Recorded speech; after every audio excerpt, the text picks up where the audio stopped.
that Iran has confirmed that it targeted and struck the India-bound merchant ship Mayuri Nari, which is a Thai-flagged vessel. Iran fired at this India-bound ship in the Strait of Hormuz earlier today.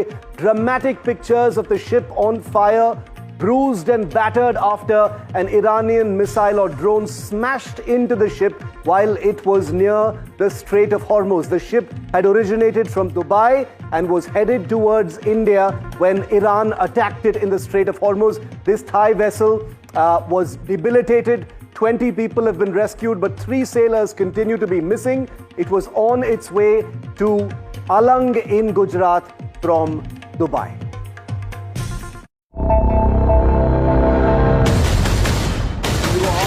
مسلح جمهوری اسلامی ایران به دلیل در دست داشتن ابتکار در تنگه هرمز نیازی به بستن آن تنگه ندارند و بسته شدن تنگه هرمز به دلیل شرایطی است که آمریکا و صهیونیست‌ها بر کشورهای جهان تحمیل کردند و البته پرقدرت تکرار می‌کنیم هرگز اجازه نمی‌دهیم حتی 1 لیتر نفت به نفع آمریکا و صهیونیست‌ها و شرکای آنها از تنگه هرمز عبور کند و هر شناوری که شناور و یا محموله نفتی آن برای آمریکا و رژیم صهیونیستی و شرکای متخاصم آنها باشد هدف مشروع ما خواهد بود.